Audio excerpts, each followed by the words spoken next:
Hello friend, good morning. અને આજે છે શનિવારનો દિવસ અને પ્રોગ્રામ બનાવ્યો છે કષ્ટભંજન દેવ સાળંગપુર જવા માટે.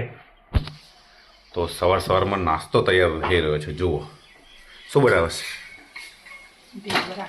ઢેબરા અને બીજું ઢેબરા અને દહીં. નાસ્તો તૈયાર કરી અને પછી નીકળીશું બાઇક લઈને.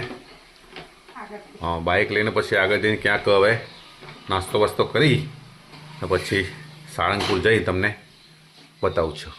ઓકે.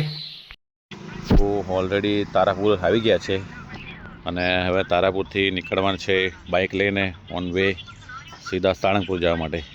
આ છે મારા સાડુભાઈ ભરતભાઈ, આ છે મારા સાળા પંકજભાઈ અને ફૂલ ફેમિલી સાથે હવે નીકળે છે સાળંગપુર જવા માટે. તો બનાવ્યા છે વિડીયોમાં દોસ્તો. તો ધોલેપડી પાસ કરીને નાસ્તો કરવા બેઠા છીએ અને મારો સાડો વિડીયો ઉતારે છે. જુઓ દહીં અને ઢેબરા નાસ્તો કરીએ છીએ. નાસ્તો કરીને પછી હવે નીકળે છે સીધા સાળંગપુર જવા માટે. તો ઓલરેડી સાળંગપુર પહોંચી ગયા છીએ.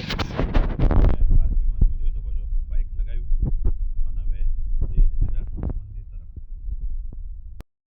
તો મંદિર ખુલવામાં થોડોક ટાઈમ છે, 4 વાગે મંદિર ખુલશે. તો ભોજનાલય બાજુ આવ્યો છે પ્રસાદી એટલે ગ્રહણ કરવા માટે. તો દુનિયાનું સૌથી મોટું, ગુજરાતનું સૌથી મોટું ભોજનાલય છે દોસ્તો. તો જોયો આ છે અમારા ભરતભાઈ. કેમ છો? મજામાં ને? તો આ છે વિશાળ મૂર્તિ કષ્ટભંજન દેવની. તમે જોઈ શકો છો મિત્રો કેટલી મૂર્તિ છે. કિંગ ઓફ સાળંગપુર લખેલું છે. King of Salangpur.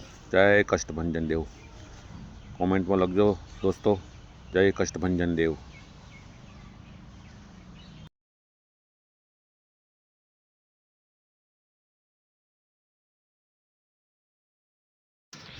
તો ઓલરેડી મંદિરની અંદર પ્રવેશ કરી ચૂક્યા છે. ભીડ થોડીક ઝાઝી છે. તો તમને દર્શન કરાવું કષ્ટભંજન દેવના. જુઓ, જય શ્રી કષ્ટભંજન દેવ. થોડુંક ઝૂમ કરીને બતાવું. જુઓ, જય કષ્ટભંજન દેવ. પબ્લિક થોડીક જાજી છે મિત્રો. તો કોમેન્ટમાં લખજો જય શ્રી કષ્ટભંજન દેવ. આ જો ઉપરનો નજારો તમને બતાવું છું. બધું બાંધકામ જોરદાર નકશી કામ કરેલું છે મિત્રો.